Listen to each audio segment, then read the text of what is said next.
El calor, el polvo, el viento, los incendios forestales, la quema de pastizales, la polinización que viene con la entrada de la primavera. Son algunas de las causas que provocan síntomas respiratorios que nos ocasionan flujo nasal, estornudos, gripas o algunas otras complicaciones respiratorias. Hoy escucharemos en voz de una especialista qué son las enfermedades respiratorias, cuáles son las más comunes y qué consejos nos da para enfrentarlas. Ella es médico especialista en otorrinolaringología con subespecialidad en otorrinolaringología pediátrica y con una maestría en ciencias de la salud. Ella es la doctora Beatriz Flores Mesa y nos hablará del tema enfermedades respiratorias. Al final de la plática, tenemos un espacio para preguntas moderado por el doctor Roberto Carlos Ramírez, director de siniestros y redes médicas de Prevem Seguros, a quien agradecemos su presencia. Doctora Flores, nuevamente muchas gracias por estar con nosotros y demos inicio a la plática.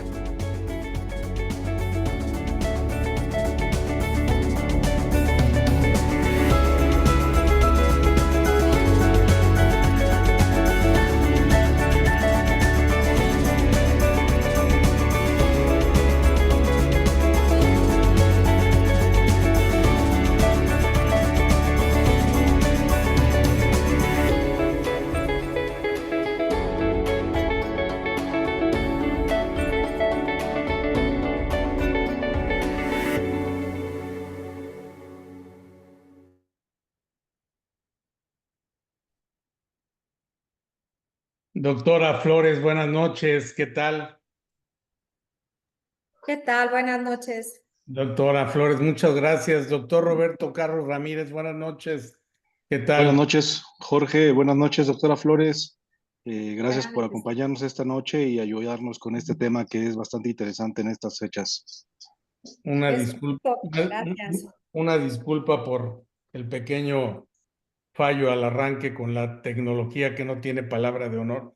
Doctora, doblemente agradecidos porque sabemos que está en el Congreso Nacional de Otorrinolaringología.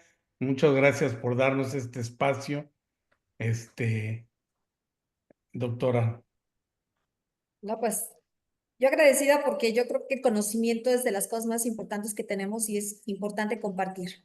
Y más para la población en general, el poder conocer datos básicos de enfermedades les va a ayudar mucho para un buen diagnóstico y tratamiento oportuno. Muchas gracias, doctora. Coincido completamente con usted. Y tú dirás, Bueno, Jorge. Pues adelante, doctora, vamos adelante con la ¿ya plática, a por compartir? favor. Perfecto. Sí, ¿Para qué? adelante.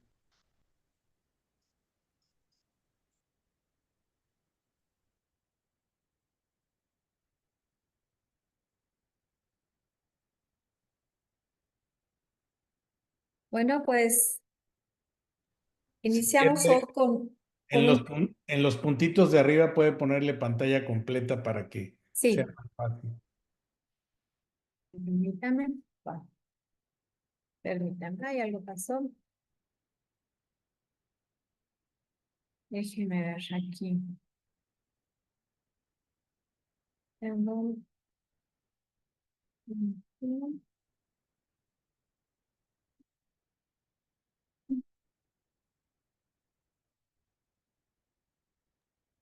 Si no, no se preocupe, vuelva a compartir y Sí, voy a volver a compartir sí. porque creo que perdimos.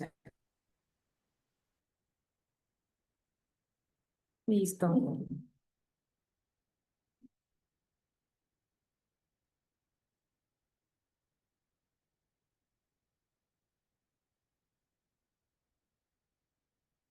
Listo. A ver.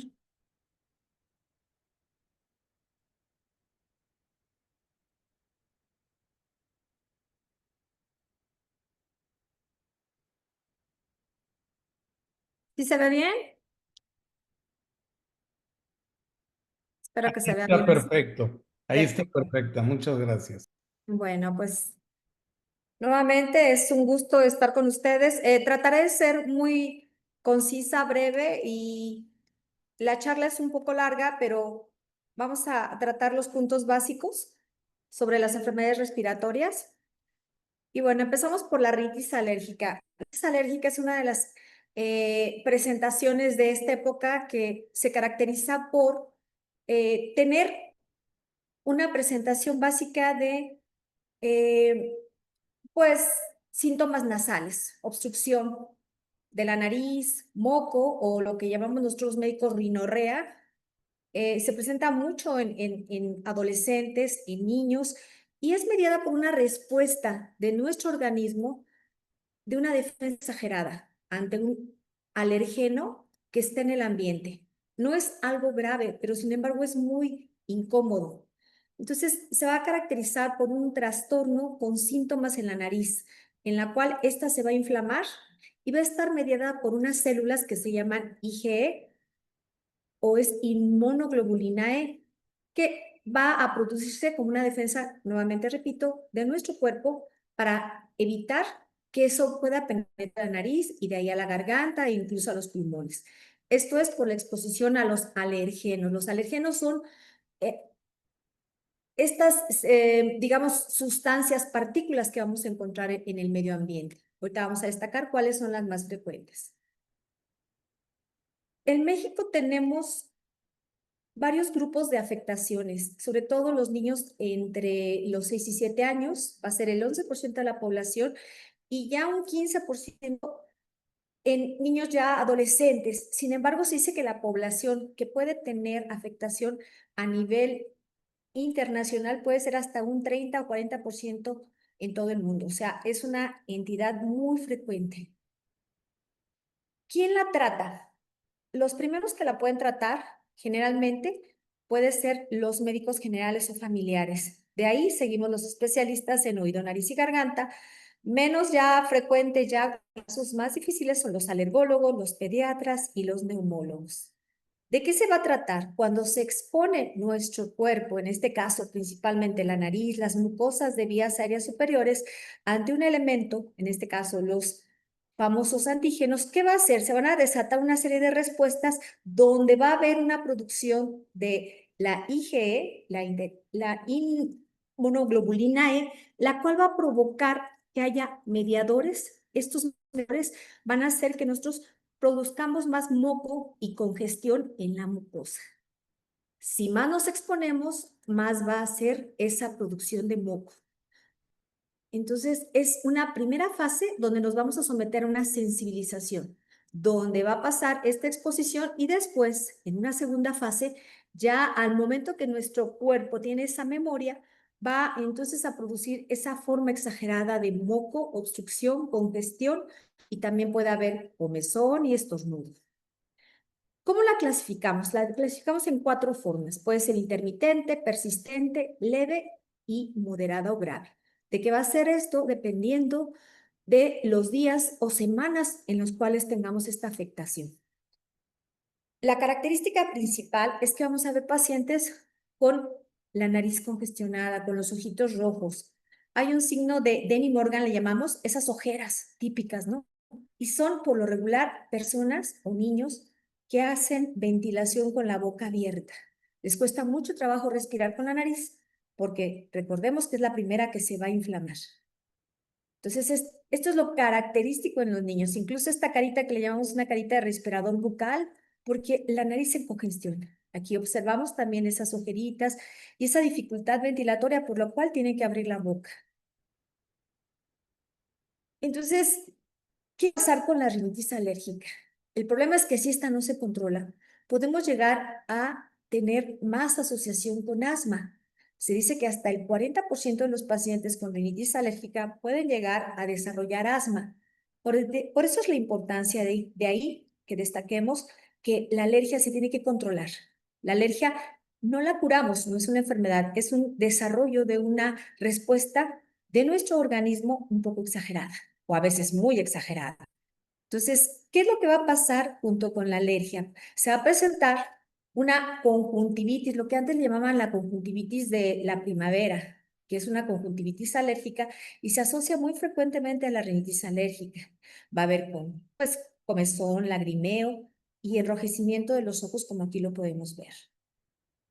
Otra de las enfermedades que se asocian no con comorbilidades, como se les conoce también, es la rinosinusitis. Como aquí se ve en esta placa, este es un nivel hidroaéreo, es decir, vemos que hay moco encharcado en estos huecos de la cara que son los senos paranasales. Estos corresponden a los senos maxilares.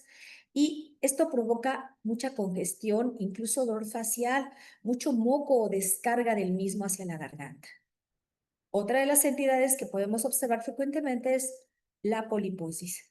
La poliposis es una formación en la mucosa de la nariz como si fuera una uva pelada. Por congestión e inflamación de la mucosa, esta se transforma en estas zonas, así como uvas peladas en las cuales van a dificultar más que pueda penetrar el aire. ¿Y a qué también podemos encontrarla asociada? A problemas del oído. En el oído vamos a encontrar que la membrana se inflama y se llena de moco porque al estar congestionada la nariz, el drenaje normal que tenemos del oído hacia la misma, que se llama trompa de Eustaquio, se ve obstaculizado. Entonces el moco que normalmente generamos en el oído y que va a drenar esa parte de la trompa de Eustaquio, se va a quedar ahí atrapado y eso provoca que la nariz se inflame y que podamos tener incluso sensación de pérdida auditiva, como de sordera, como que el oído está tapado. Esto es debido a que el moco no logra drenarse. ¿Y qué va a pasar también? Podemos encontrar asociación con problemas pulmonares o lo que hace rato comenté, asma. Entonces, esto también puede provocar infecciones de los mismos, de los pulmones o de la parte baja de la garganta. ¿Cómo diagnosticamos la alergia? Algo muy importante que no debemos olvidar es que esta es clínica, es decir, nosotros a través de los síntomas y los signos que presenta el paciente, hacemos el diagnóstico, que vamos a ver una nariz congestionada, como se ve aquí, los cornetes se ven grandes, rojos, a veces de color pálido, violáceo, y los niños se rascan, esto es lo que llevamos el saludo del alérgico, ¿no? En lo cual se va a hacer incluso una línea en la parte de la punta de la nariz de tanta comezón que se produce y de tanto manipulación de las personas. Entonces les comentaba, el diagnóstico prácticamente va a ser clínico y vamos a observar todas estas características, pero también hay pruebas que nos pueden ayudar en el caso de cuando la alergia es muy fuerte y que necesitamos saber cuál es el alergeno que va a provocar más reacción de nuestro cuerpo para saber si puede ser o no candidato a un tratamiento con vacunas.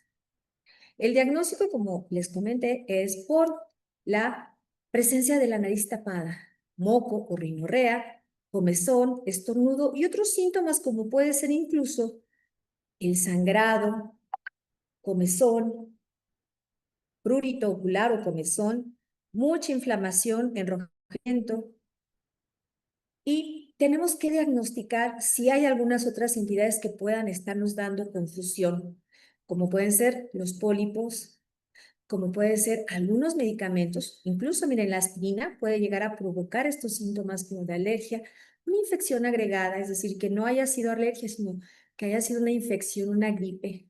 Y otras causas pueden ser irritantes, alimentos, otras enfermedades de origen autoinmune o incluso los tumores o desviaciones del tabique, cuerpos extraños.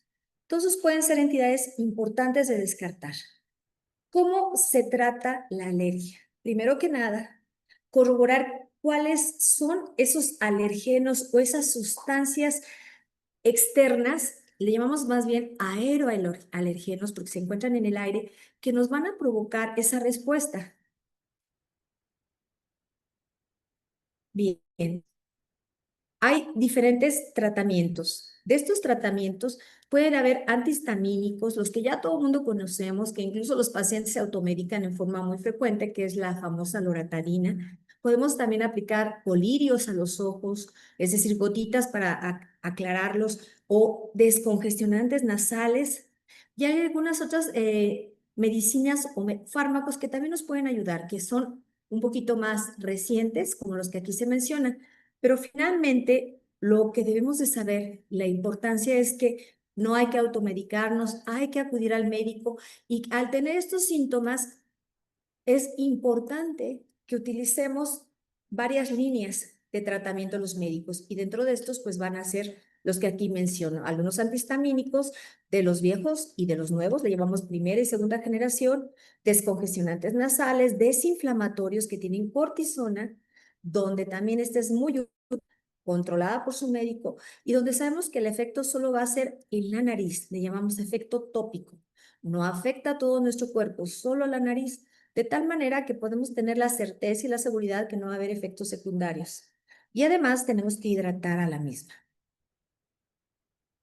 Bien, eso es en general de la rinitis alérgica. Pasemos a enfermedades de los senos paranasales. De las que más afectan a los senos paranasales, pues es la sinusitis o conocida también como sinusitis.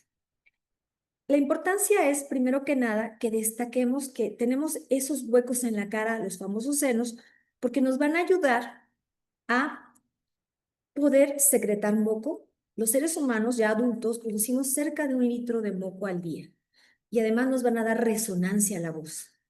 Nos van a ayudar como productores de calor, a secretar moco, a calentar, a humidificar y a disminuir el peso de la cabeza. Eso es parte de las funciones principales de los senos paranasales. Y tenemos 4 senos. 2 en la frente, 2 en la cara, los maxilares, 1 cerca en la parte baja del puente nasal y 1 en la parte posterior, cercano al cerebro. Ahorita lo vamos a ver con las placas que les voy a mostrar.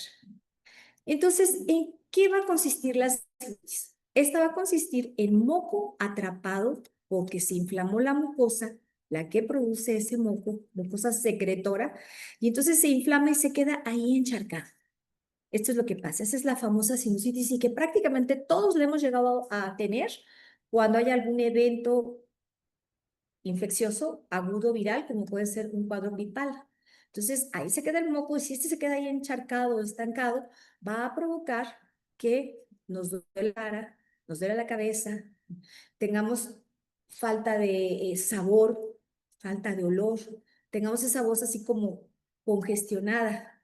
Entonces, puede haber infecciones virales y bacterianas que se añadan o procesos alérgicos que también hagan que se presente esta rinosinusitis o sinusitis o procesos obstructivos, como puede ser un tabique desviado o pólipos, ¿no? Dentro de los infecciosos, estos son los más importantes, los que les comentaba, virales, bacterianos y a veces hongos.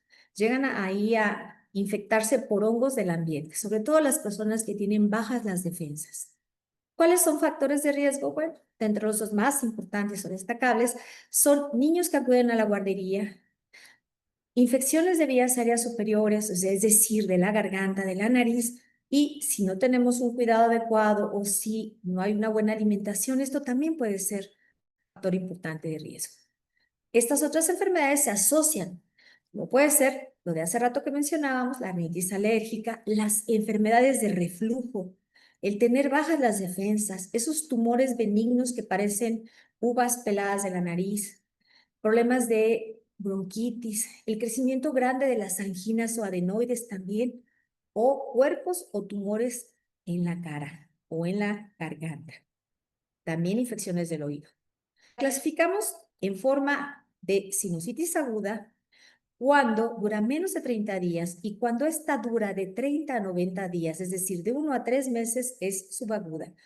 Puede haber la crónica, que es aquella que dura más de 3 meses. Y bueno, ¿en qué consiste?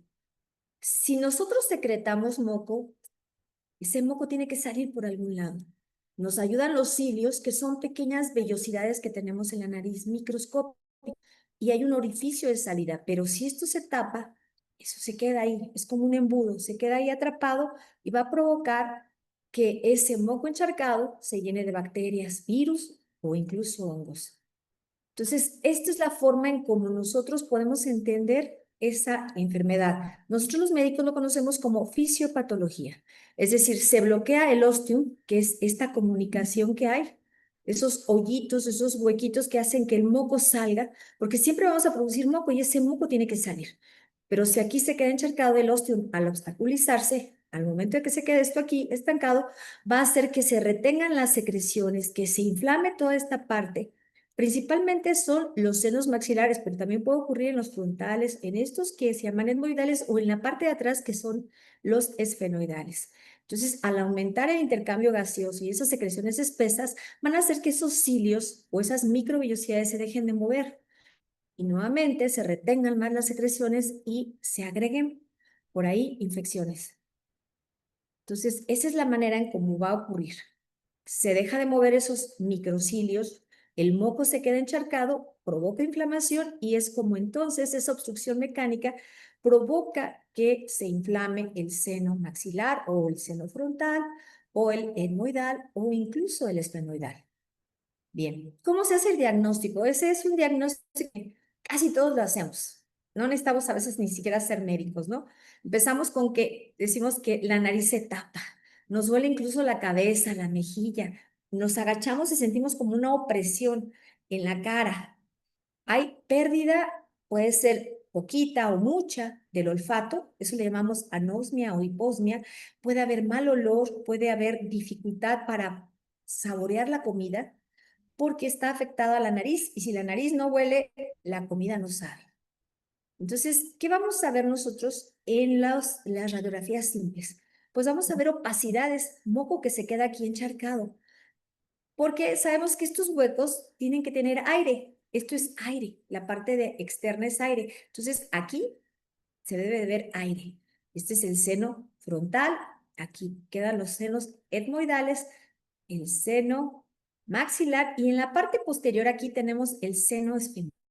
Esta es una placa lateral donde se ven los 4 senos. Esta es una placa que le llamamos nosotros placa de Waters, donde vemos los senos frontales principalmente. Y aquí hay unas secreciones, miren, se ven imágenes de secreción. Y estos son los senos también, los frontales son los que más se ven. Y esta es una placa de frente, o Cadwell Loop también le llamamos. Entonces, la que nos brinda una mejor imagen es la tomografía.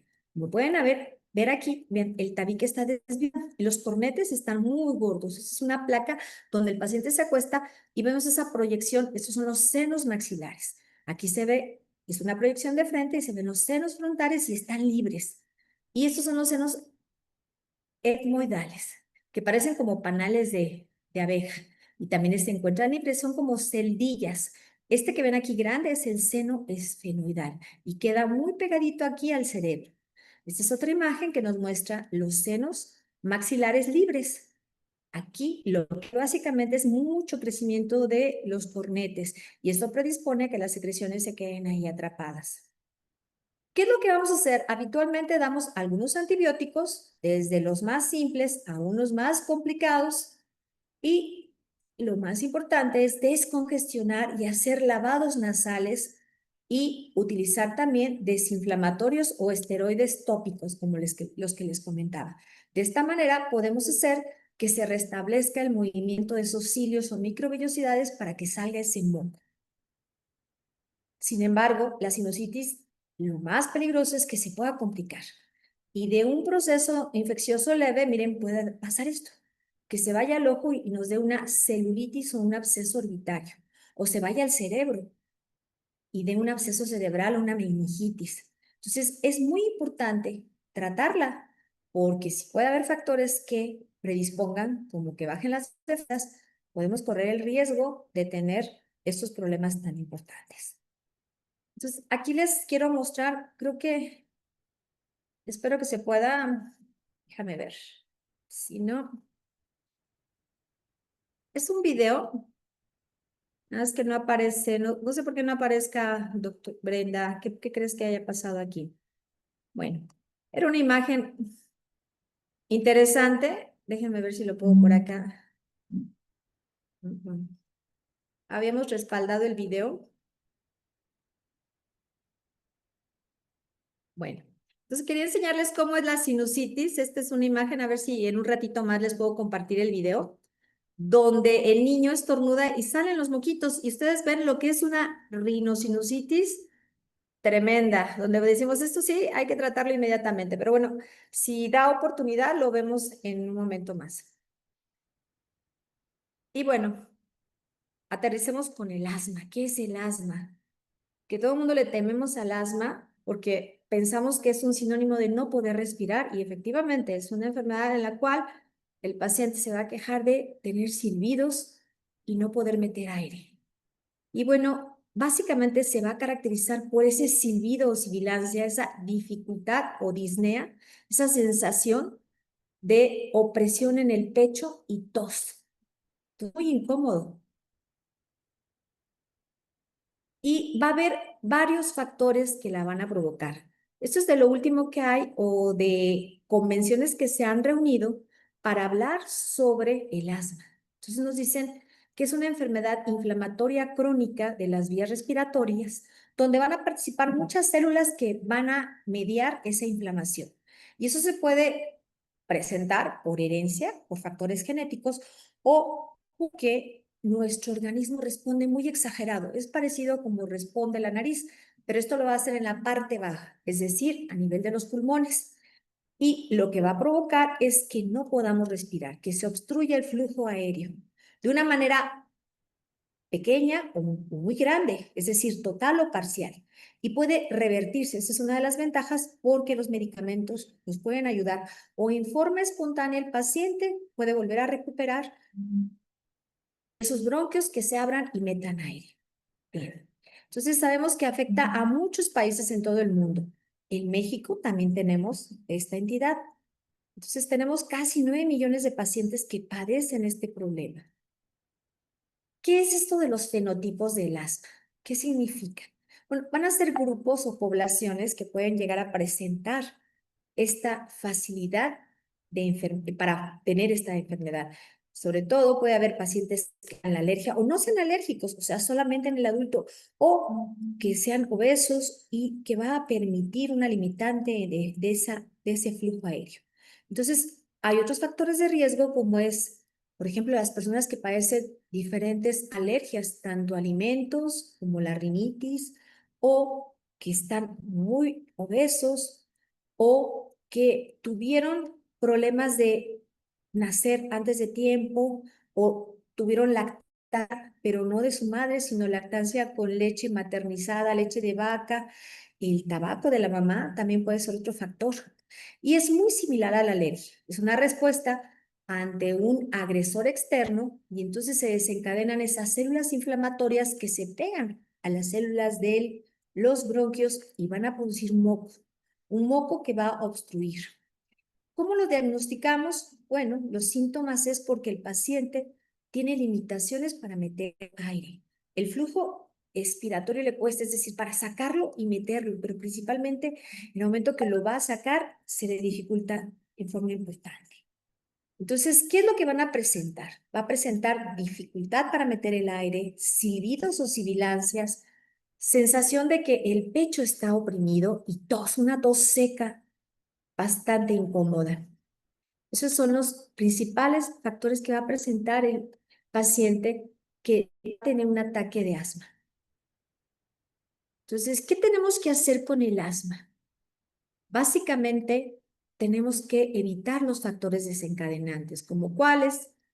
Aquí tenemos algunos de ellos, destacándose los alergenos, infecciones, incluso también el ejercicio puede ser algún desencadenante, los cambios de clima, el exponerse mucho a esfuerzos, en el caso de una risa exagerada o irritantes ambientales, pueden llegar a provocar esa respuesta.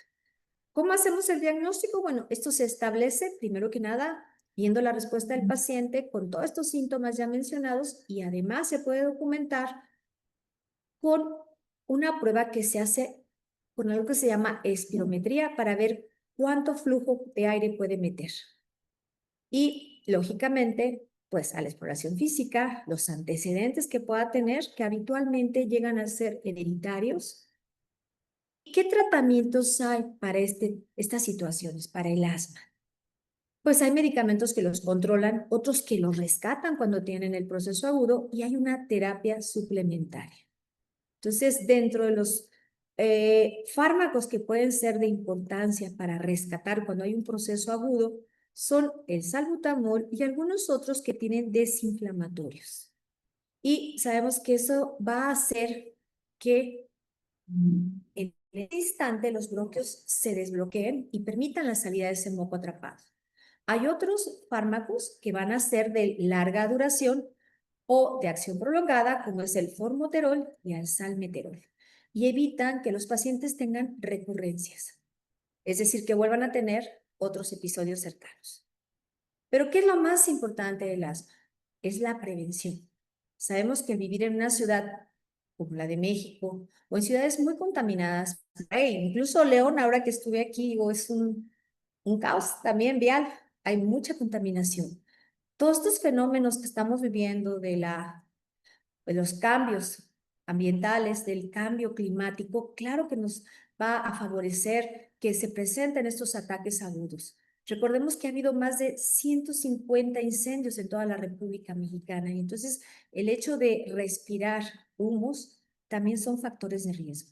Entonces, lo que debemos hacer en nuestros pacientes que hemos identificado que pueden llegar a presentar asma es prevenir. Y por último, hablemos del resfriado común, que también se le conoce como gripe o gripa. ¿Qué hay con esta entidad?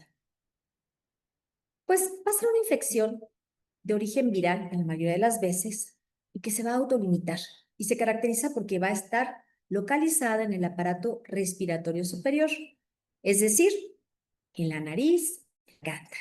Y lógicamente el oído también puede afectarse. Va a afectar a todas las edades. Sin embargo, quienes lo van a padecer con más frecuencia son los extremos de la vida, es decir, los niños y los adultos mayores.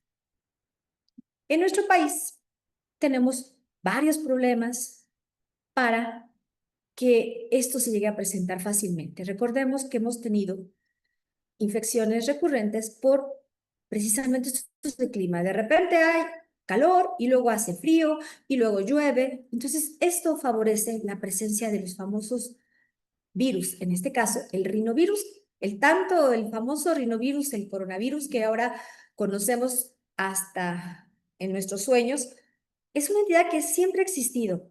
Sin embargo, este que nos atacó con tan grave afectación en toda la población, incluso con complicaciones mortales como fue el COVID, fue un virus que mutó, pero generalmente los rinovirus tienen esa característica de autolimitarse, durar de 3 a 5 días, dar síntomas de congestión, malestar, a veces fiebre, y ya.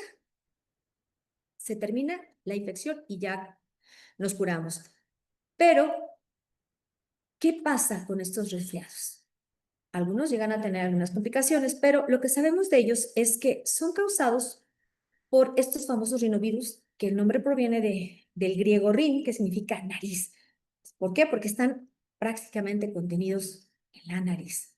¿Y qué es lo que va a pasar? Llega a nuestra nariz a través del medio ambiente y los aspiramos. Esto puede quedarse contenido en oído, nariz y garganta, o cuando esto llega a pasar en la parte baja y las defensas no son lo suficientemente fuertes, podemos desarrollar neumonías. Entonces, de ahí la importancia de que un cuadro gripal, aunque pareciera que no es de importancia, tenemos que cuidarnos, tenemos que prevenir potenciales complicaciones. Ahorita vamos a hablar de eso. Entonces, ¿qué es lo que puede pasar? Si nosotros estamos en lugares donde hay contaminación o hay fumadores, esto hace que la resistencia a las infecciones se disminuye porque esos virus van a ser facilitadores. El tabaco lo que hace es que inmoviliza los cilios. Recordemos que los cilios son esas microvellosidades que hay en las mucosas de la nariz y entonces esos cilios se van a inmovilizar, lo que hace que se encharque el moco y eso facilite la colonización ya sea de virus o bacterias. ¿Cuál es el periodo donde se van a incubar? Pues esto puede ser de 12 hasta 72 horas, que son 3 días. Y el cuadro por lo regular se limita de 7 a 10 días. Eso es lo que habitualmente pasa en gente que no tiene otras enfermedades que se les conoce como comorbilidades. ¿Como quién? Pensemos en gente diabética, hipertensa, que no está bien controlada. Entonces, en ellos puede ser que este cuadro de un virus que se pueda autolimitar, es decir, se quita solito sin que no hagamos gran cosa, en 3 días, 5 días máximo, pues se complique y se vuelva bacteriano. Llegue una bacteria y colonice en la zona. Entonces, ¿Cómo nos podemos contagiar? Pues de manera directa, cuando hablamos, cuando salen gotitas de saliva, estornudamos, tosemos, y bueno, pues esto es una forma directa. Pero también tenemos de manera indirecta a través de los utensilios que utilizan las personas que en ese momento están infectadas. Recordemos todas las medidas que con la pandemia tuvimos que adquirir. Entonces, es debido a esto que sabíamos que era muy que en el medio ambiente las gotitas de saliva que contenían el virus nos iban a infectar, nos iban a contagiar. Entonces, ¿cuáles son los síntomas a destacar? La nariz está congestionada, nos duele la garganta, nos sentimos mal realmente, muy mal. Hay lo que se le llama ataque al estado general, puede haber dolor de cabeza, puede haber fiebre o calentura y el moco es transparente, a veces se nos escurre, no podemos evitarlo. Incluso la nariz roja de tanto estarnos limpiando y puede haber tos porque esas secreciones van a irritar la mucosa de la garganta. Y el cuerpo lo que va a hacer es, como medida de protección, sacar. ¿Cómo lo saca? Tosiendo. Entonces, la tos es buena porque nos va a permitir poder desalojar esa flema que se está quedando ahí. Solo que esa tos hay que ayudar a facilitar su salida, es decir, tomar más líquidos. Podemos tomar algunos jarabes para que esto facilite su salida o expectoración. Y cuando la tos, hay que evitarles cuando es esas toses que son secas, que son dolorosas. Entonces sí tendríamos que pensar en algún otro tratamiento, pero por lo general la tos es un facilitador para que pueda salir ese moco encharcado. Entonces esos estornudos es parte del cuadro clínico.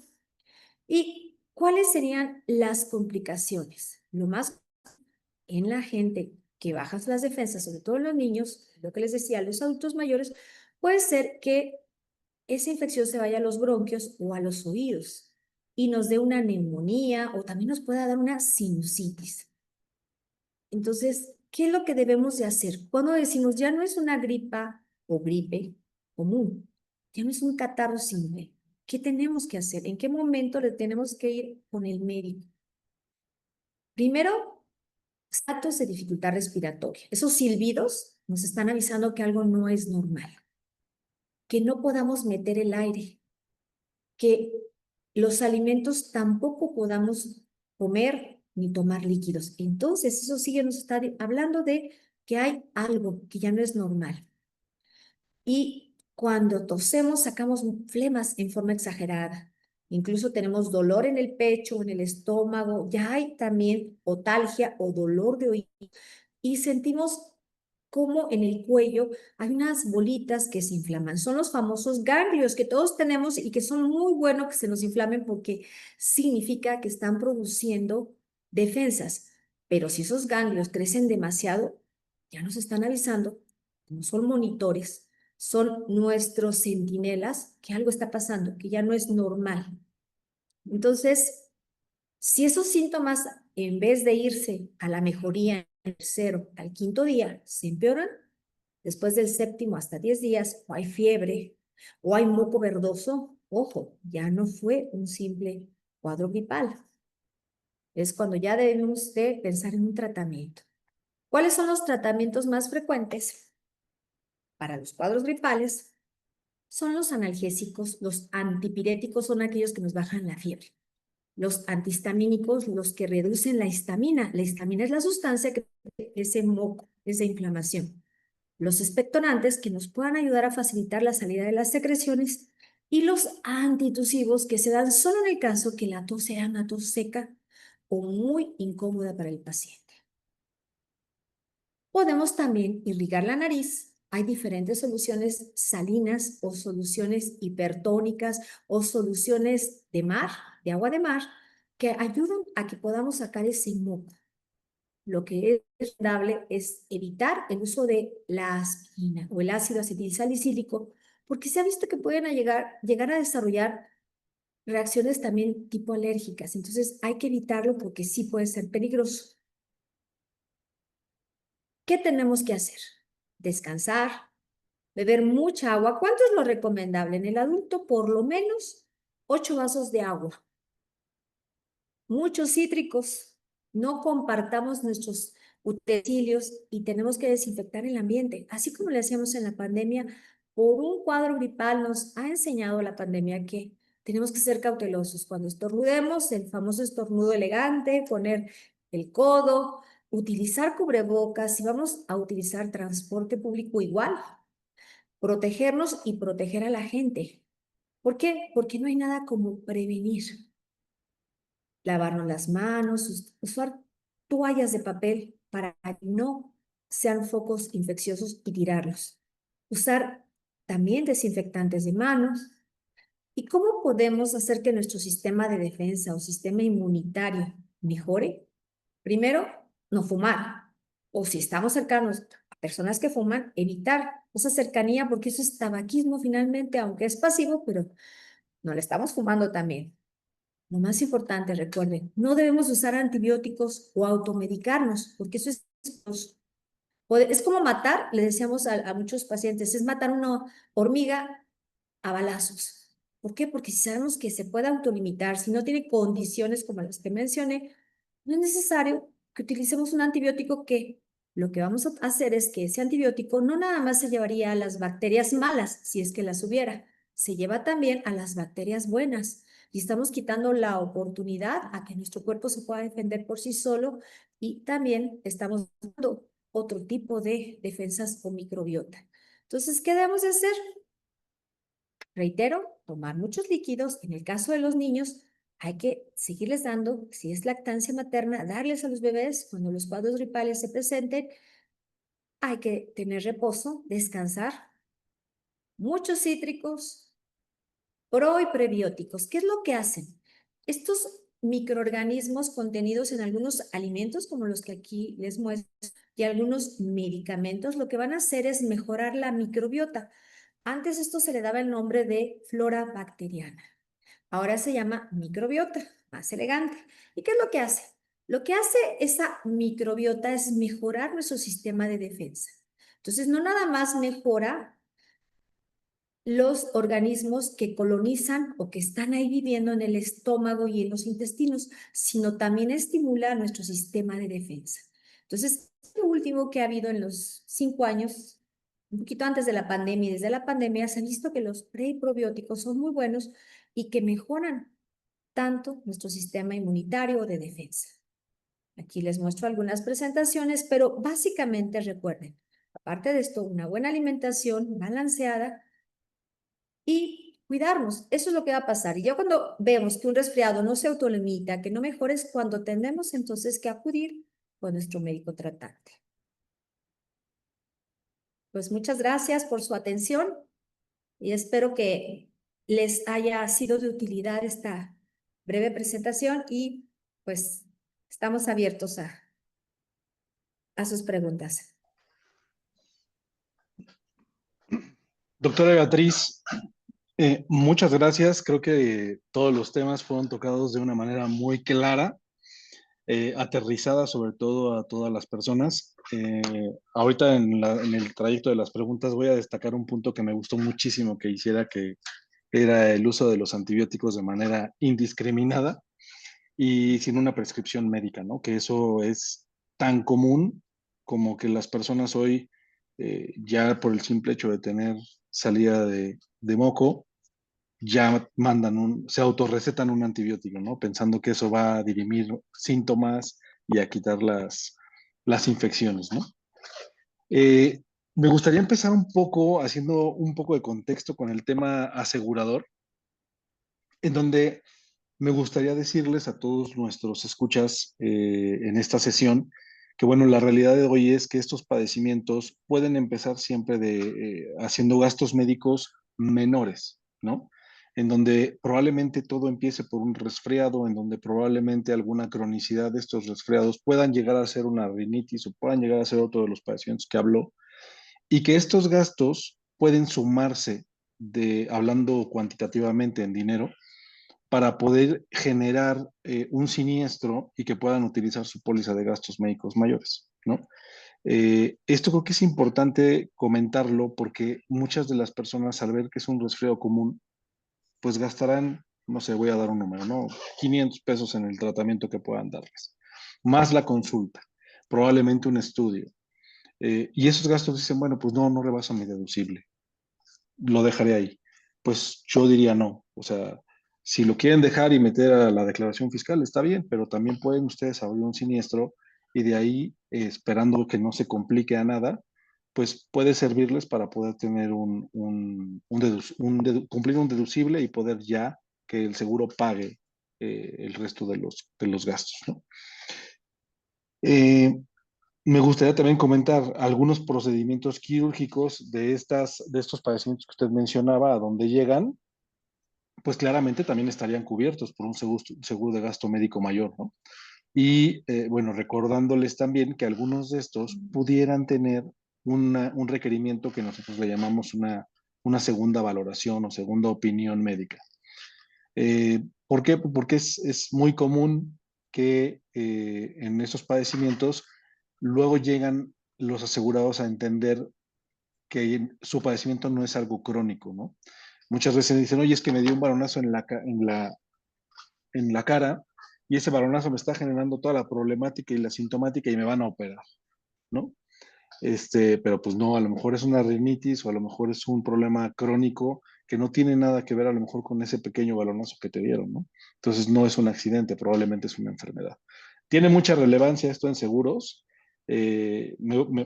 Quería comentarlo porque creo que sí es importante que nuestros escuchas sepan que, bueno, todo esto pues lo pueden meter al seguro y lo podemos valorar en cuanto se tenga, ¿no? Entrando un poquito más a las preguntas, doctora, me gustaría decirle, a ver, de los padecimientos que nos habló, pueden ser tratados primeramente con tratamiento médico, ¿correcto? ¿Qué Sí, así. tiempo, ajá, y qué tiempo en su criterio o en su experiencia pueden demorar en promedio a convertirse en un tratamiento quirúrgico? Por fortuna, es la mayoría de estas patologías o de estas enfermedades, como es la sinusitis aguda, como es un resfriado, como es el asma o como es la rinitis alérgica, pueden tratarse y tal vez con un tratamiento solamente una semana o dos se mejoran. Es el cuadro gripal en 5 días. Entonces, difícilmente, a menos que haya factores de riesgo, pueden desarrollar alguna entidad como la que le mencionaba en el caso de la sinusitis, un absceso Ujú. periorbitario, un absceso meningio. Es poco probable, pueden existir, sobre todo niños, por ejemplo, que tuvieran algún problema inmunológico, un antecedente por ahí de bajas defensas, como el caso de la leucemia o enfermedades de lupus, cáncer, todos esos son factores que condicionan, o diabéticos, que una infección, un cuadro gripal, se complique a cosas tan graves como las que mencioné. Pero no es lo frecuente. Lo más frecuente es que en máximo 2 semanas esto se termine. Hablando, por ejemplo, de procesos de asma o de rhinosinusitis, ¿no? Que se haya complicado una sinusitis aguda, algo bacteriano. Pero sí tienden a resolverse. Muchas gracias, doctora. Antes de que contestar una pregunta que nos ponen en el chat, quiero preguntarle esto. ¿Son positivos los tratamientos alternos para las alergias? Por ejemplo, aquellos que se ocupan mucho con las vacunas hechas por sueros de orina, por ejemplo. Bueno, es que no hay nada comprobado científicamente.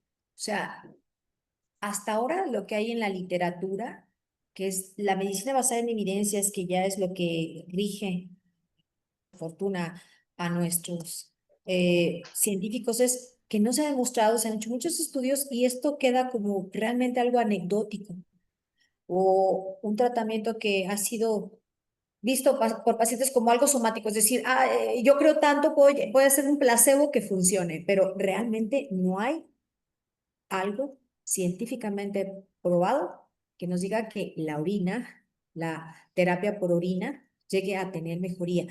Incluso los tratamientos homeopáticos que pueden llegar a muchas personas dicen, es que me va buenísima con la homeopatía. El problema es que como no hay una dosis específica, no se han hecho tratamientos o estudios experimentales para demostrar dosis-respuesta, entonces nos quedamos como que en el aire. Eso es lo único que hay con este tipo de tratamientos. Muchas gracias, doctora. Y bueno, me voy a contestar la pregunta que nos hacen en el chat, ¿están cubiertos los niños que nacen en la póliza en el tema del tratamiento con vacunas? Justamente comentando con la doctora y su respuesta, la respuesta hacia el tema de seguros es también no. No están cubiertos los tratamientos. ¿Por qué? Porque justamente al no haber una evidencia científica, no hay aprobación por diferentes regulaciones este tipo de tratamientos. De tal forma que cuando se realizan, nosotros no podemos tomarlo como algo científicamente probado y científicamente que se pueda realizar. Entonces no estarían cubiertos. Por otro lado, saludo también a Carlita Pecero, que siempre nos acompaña en los chats. Y bueno, le comentan, doctora, felicidades por la valiosa información en la charla. Y la pregunta es, doctora, dijo probióticos y prebióticos. Estas sustancias sirven para reforzar el sistema respiratorio, ¿correcto? Yo los tenía identificados solo para el sistema digestivo, ¿entendí bien? Así es. De hecho, eso es de lo, entre comillas, de lo nuevo, pero ya se tienen más de 10 años haciendo estudios experimentales para demostrar con evidencias científicas que sí hay mejoría. Lo que se ha visto es que el hecho de mantener una flora bacteriana, una microbiota, como se le conoce ya actualmente, sana, va a estimular a nuestro sistema inmunológico entre un 80 y 90%. O sea, casi, casi como vacunas, podemos decir algo similar. Por eso es tan bueno que nosotros tomemos probióticos y prebióticos. ¿Cuál es la diferencia entre uno y otro? El prebiótico va a alimentar al probiótico, es decir, va a facilitar que ese probiótico, que finalmente son bacterias, vayan a tener una vida media más larga en el momento que las consumimos. ¿Cuánto es más larga? 24 horas. Que estén ahí trabajando en nuestro estómago, en nuestro intestino. Entonces, ellas necesitan alimentarse. Para ello se utiliza el prebiótico. Cápsulas que contienen a los dos elementos, al prebiótico y al probiótico incluidas, de tal manera que podemos tomar estos suplementos y que tengan una vida media de 24 horas. Lo recomendable o lo mejor que puede hacer es tomarse con el estómago vacío para que tengan mejor absorción y hacerlo por tiempo prolongado para poder de esa manera, de una forma natural, estimular a nuestro sistema inmunológico. Eso es lo que está demostrado actualmente en forma científica. Muchas gracias, doctora. Clarísima la respuesta también. Carlita, esperemos hayamos contestado tu pregunta correctamente. Doctora, en ocasiones vamos ahí en la oficina y nos dicen, o en algún lugar, ¿no? Estoy en marzo, ¿por qué me estoy enfermando de las vías respiratorias? ¿Por qué tengo gripa? Si ya pasó y eso es en diciembre, ¿no? O en noviembre, cuando está la influenza y todo el mundo se vacuna y demás. La pregunta sería, ¿qué estación o cuál es el periodo que abarcan este tipo de enfermedades y que pueden obviamente afectar a nuestra población? Desafortunadamente, con el cambio climático ya no tenemos tan marcadas las estaciones como hace tal vez 30, 40 años. Entonces, lo que puede ser el periodo de primavera, entre comillas, puede estar lloviendo, como ha pasado en la Ciudad de México, ¿no? Entonces, dices, "Pero es que no corresponde, estamos en plena primavera". O el invierno de repente es más cálido que lo frío que antes era. Entonces, ya no hay una regulación por temporadas de año, por épocas estacionales. Y esto va a provocar que las infecciones también sea diferente su comportamiento. Entonces, lo que antes decíamos, está bien marcado, en diciembre va a haber mucha gripe, se van a sentir muy mal la gente y luego como que viene el calorcito, pero además hay mucho polen y eso provoca el polen, la humedad, los hongos, que la gente se inflame, sus alergias se activen y se puedan estar enfermando. ¿Qué les puedo decir? Esta época, por ejemplo, en el hospital, lo que podemos llegar a ver muy frecuentemente son los abscesos de la garganta, los famosos abscesos amigdalinos, porque es la época que el calor exacerba que las infecciones de la garganta de un proceso viral se vayan a uno bacteriano. Recuerden que el calor hace como un medio de cultivo y facilita que crezcan las bacterias y los hongos. Entonces, esto provoca abscesos. Y es lo más frecuente esta época, llegamos a operar a pacientes para sacar esa pus que se queda enquistada o se queda ahí haciendo una generación de pus dentro de la misma amígdala, como si fuera un reservorio, una conejera, ahí se queda. Entonces, hay que meter a los pacientes con una urgencia real porque llegan a provocarse debido a estas estaciones tan cambiantes, pero volvemos a lo mismo. Va a depender de cada paciente, de su respuesta al medio ambiente. No le ocurre por fortuna a todos, pero si llegan a algunos que tengan esas características de diabetes, hipertensión o algunas otras enfermedades difíciles para su sistema de defensa. Muchas gracias, doctora. Y ratifico con usted porque justamente también en seguros, el primer trimestre, por ejemplo, de este año, hemos tenido una gran cantidad de casos por abscesos amigdalinos. Entonces, bueno, creo que ratifico con lo que usted acaba de comentar. La siguiente pregunta sería, ¿el asma llegando a la adultez se puede curar? El asma. El asma. Bien. Esta es una condición de cada organismo, como si recuerdan un poco. Podemos ver a pacientes que se desencadena por el ejercicio, por el estrés, por que están gorditos. O sea, son factores de cada cuerpo, cada organismo va a responder diferente.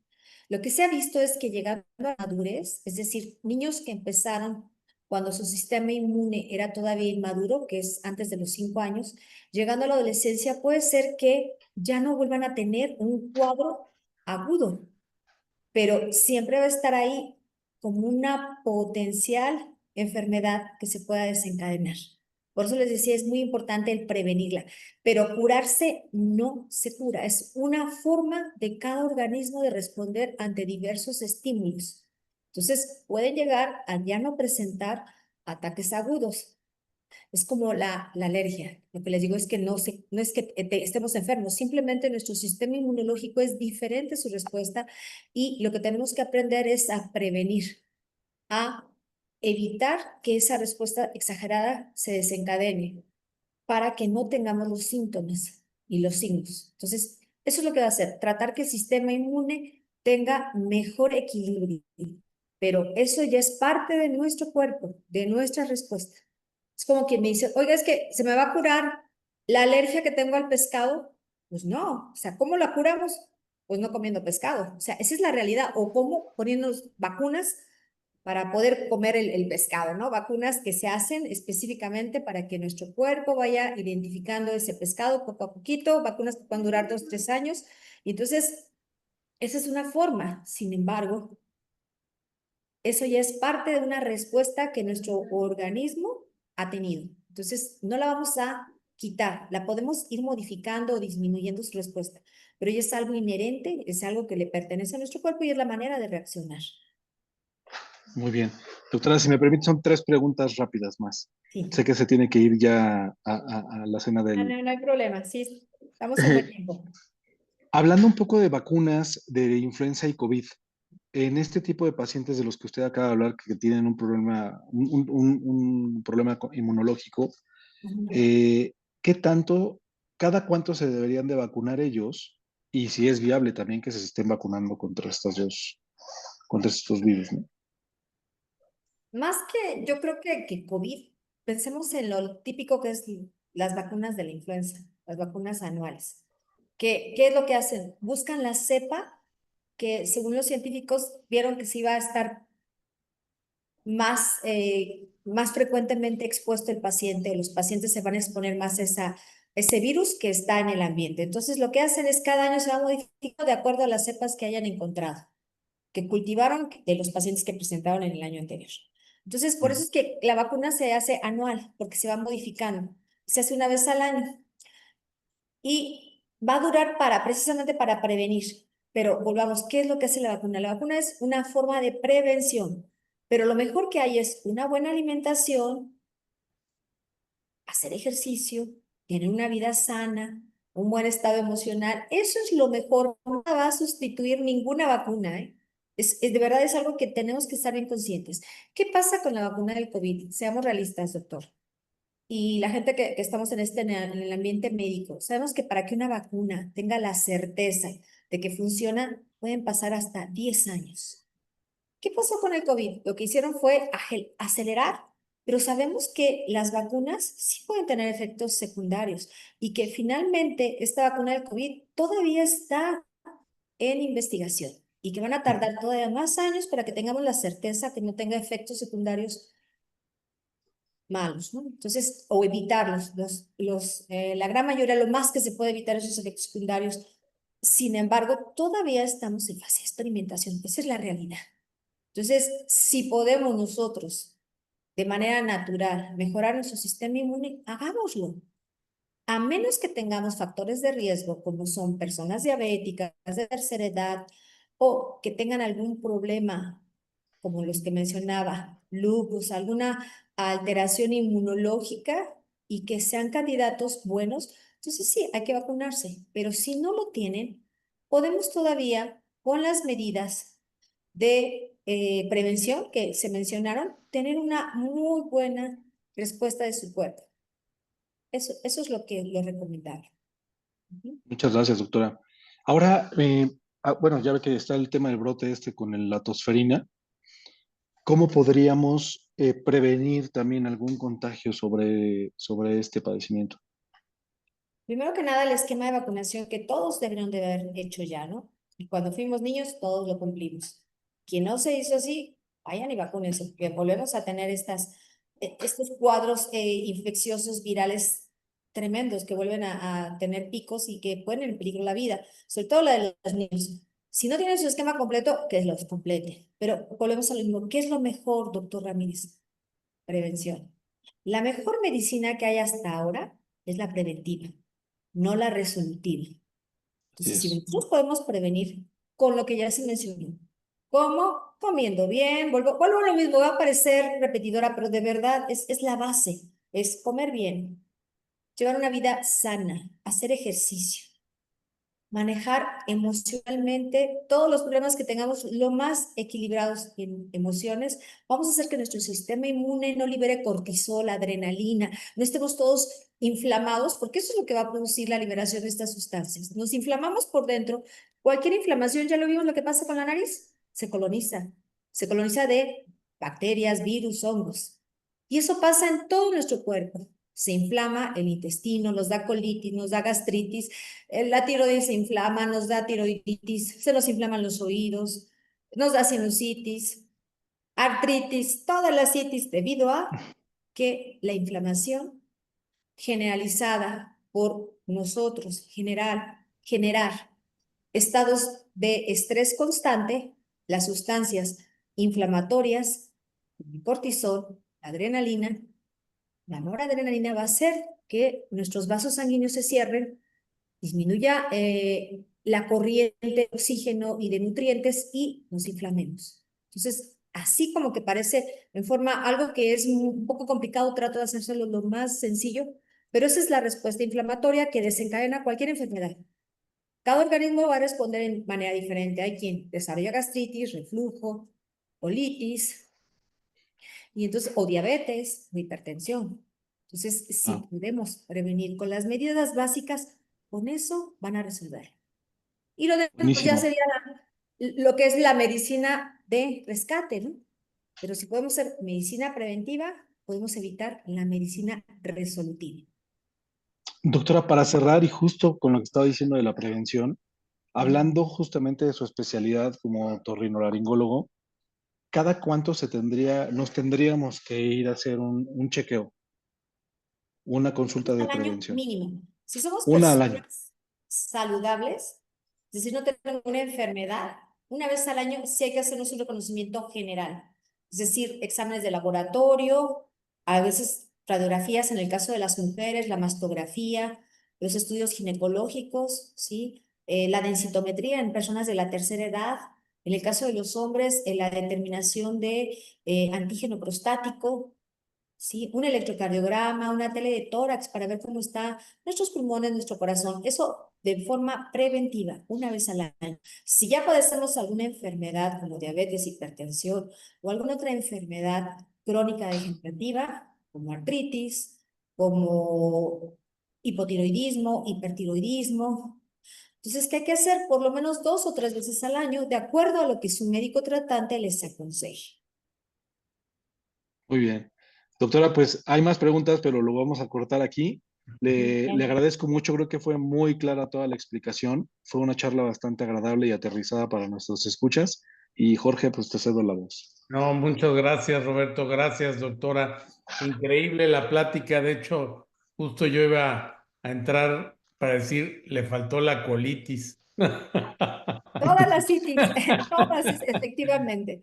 Entonces, Y la verdad es que después de escuchar toda esta plática y toda esta información, a lo mejor vale la pena que pensemos en una futura plática, porque ahorita decía, cuando daba lo del tema del tratamiento y todo, y a veces, pues todo lo que se vende libre sin receta para las gripas y todo eso, llega uno al anaquel y pues creo que le da uno más estrés porque dice tos seca, tos con flema, muchos mocos, pocos mocos, ya no sabe uno qué comprar. sí, efectivamente. Y ya vieron que lo más sencillo es simplemente, si hay moco es porque está inflamado. Entonces, ¿qué hay que hacer? Sacarlo. ¿Para qué lo quiero adentro? Lo tengo que sacar como líquidos, cítricos. Las cosas básicas, la medicina no es tan compleja, Ok, pero eso es muy importante. La medicina, por lo mismo de su simplicidad, tampoco podemos automedicarnos cuando ya las cosas ya no son lógico, cuando ya dije, nuestro organismo nos está llamando la atención y nos dice, algo está pasando. Nosotros lo sabemos o los papás se dan cuenta, ¿no? Las respuestas de sus hijos. Entonces, cuando ya vemos que algo ya no es lo esperado, entonces sí, hay que acudir con el médico antes de que esto se complique. Ahorita nada más para enfatizar un detalle importante que me parece que hay que mencionar. El uso de los descongestionantes nasales, por ejemplo. Es que tengo un gripa o tengo alergia y me pongo el descongestionante nasal y resulta que lo que hace es cerrar los vasos para que entre el aire y siente uno un alivio transitorio. Pero nos volvemos adictos al mismo porque el efecto es de unas horas. El problema no es ese, el problema es que puede dañar la mucosa y que si nosotros tenemos por ahí antecedentes de hipertensión, se nos puede subir la presión por el uso de esas gotas. Entonces, nos puede dar incluso una crisis hipertensiva. O cuando tomamos antihistamínicos o antigripales que contienen estos antihistamínicos de los viejitos, de la clorfeniramina, todos ellos van a hacer que se cierren los vasos, que se descongestione la mucosa, pero pueden subirnos la presión. Y si somos hipertensos descontrolados o hipertensos que no lo sabemos, eso puede provocarnos incluso hasta un infarto cerebral, cardíaco. qué Entonces, va. así de peligroso es. Entonces, hay que tener cuidado. Sí, claro. Bueno, pues Pues espero. doctora, muchísimas gracias, ¿eh? No, pues de qué. Fue un gusto conocerlos y qué bueno, ojalá les haya ayudado, auxiliado en algunas dudas. Y si les No, creen hombre, más dudas, pues qué mejor para que cuando tengan estas, con gusto, consultemos. se las Claro vuelvo que a sí. resolver. Pues mucho gusto. Muchas gracias, doctora Flores, muchas gracias, doctor Ramírez, y muchas Muchas gracias a gracias. todas las personas que hoy nos acompañaron. Doctora Vélez por la coordinación y buenas noches a todos. Muchas gracias. Buenas noches, hasta pronto. Adiós. Hasta pronto, bye, doctora.